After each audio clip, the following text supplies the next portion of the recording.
So hey guys, today is a good day, new bike day, part 2. So there's a little bit of history about me getting a new bike again, because for about, I don't know, 7 months I've been deliberating about getting a new bike. Don't know which one to get, don't know, couldn't decide, so many to choose from, and I bored my friends to death.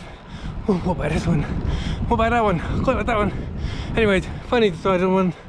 I picked it up earlier this year in January, and within 2 weeks I got a crack on the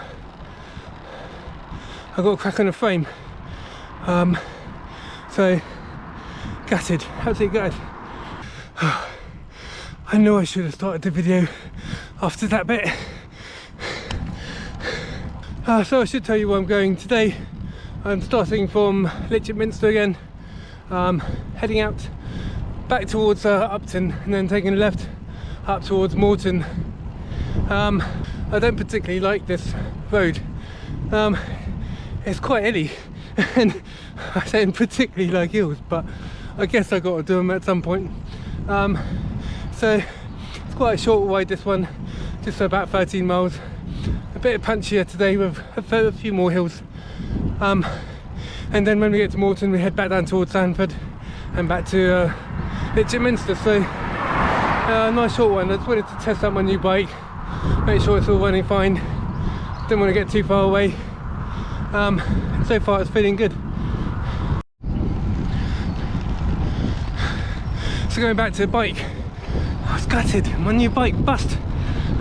So anyway, contacted the bike shop I bought it from. They instantly replied to me, considering it's COVID, everyone is on lockdown, they were still open, but it was just the one guy in the shop, the owner running the shop, so he's a bit under being quite a lot of pressure to do lots of other things at the moment. We took some photos, sent the crack or the suspected area back to Trek, and definitely wanted the same colour that I had before, so that was a little bit of a ball ache. Yeah, so they agreed, it's a crack. Trek tried to source a new frame for me. Eventually they got one. I think they had to dismantle an existing bike to give me a new frame, so fair play to them for doing that. Oh man, trying to do a video whilst riding up a hill is not easy.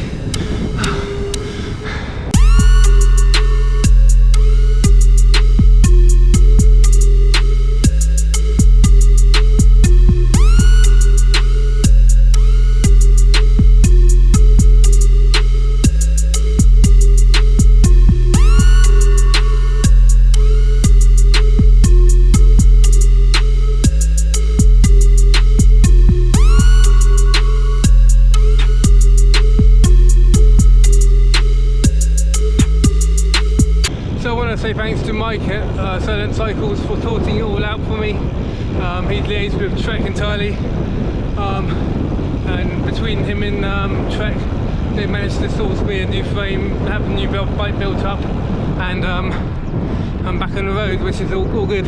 So the bike I actually bought was a Trek Morden SL5 in blood red. Very nice looking bike, really happy with it. When I first got it, I was pretty gutted when the crap came up, and a little concerned about the location and whether it might happen again. Again, I suppose it's just a matter of time will tell with that one, but let's hope it's going to be fine. So I think the reason it took me so long to decide really which bike I wanted was because I was investing quite a lot of money into this. This bike's £2.5 grand. It's not a cheap bike. It's by no means the most expensive, but to me £2.5 grand is a lot of money to spend on a bit of exercise equipment. So I was toying which bike I wanted, what sort of spec I was after, what wasn't really too fussed, what brand I went for, but I definitely knew I wanted a carbon frame and I wanted hydraulic disc brakes. The rest of the build around it I wasn't too concerned. And so when you filter out all the bikes you can buy, it's quite surprising the options that you have available to you. So another hill approaching.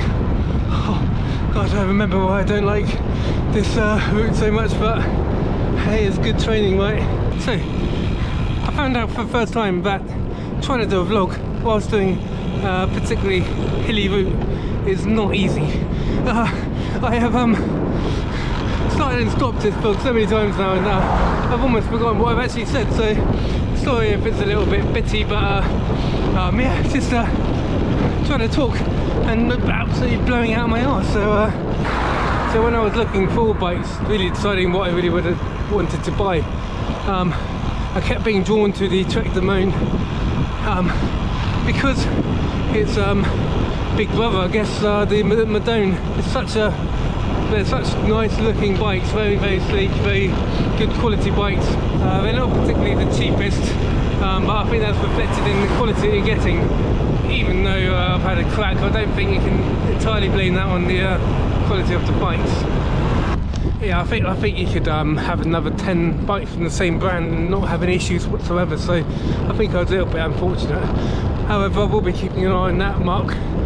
The point where it did crack, it cracked just by the seat post, where the seat post comes to the main frame. It's got a weird kind of mechanism on the on this bike. The top tube and the seat post, I guess, tube aren't connected or bonded. There's a mechanical fixing between the two to give a bit of ride comfort, and it's at that point that it cracked. So hoping it's not a fault that's going to reoccur, so fingers crossed there. So I've been riding my Cannondale Synapse quite a lot recently whilst doing these vlogs, and the difference between that steel frame or alley frame and this frame, it's incredible, the difference in terms of comfort. I never really thought there would be such a big difference. I think I noticed it more so when I went from the first new Trek that I had back to the Cannondale, and man, it felt so juddery and so bumpy. It's a little bit like many years ago I went from having alley forks to carbon forks. That's a huge difference in itself. So I think one tip for anyone who's looking to buy the first road bike is to definitely look for carbon forks. The rest of the bike, you know, whatever suits your budget really, but if you can fork out to get the carbon fork version, I would definitely recommend it. It's adds so much comfort. So hope you've enjoyed today's video. A bit shorter than normal. Hopefully it's given you a bit of inspiration to get out. Don't forget to like and subscribe, please. Thanks for watching.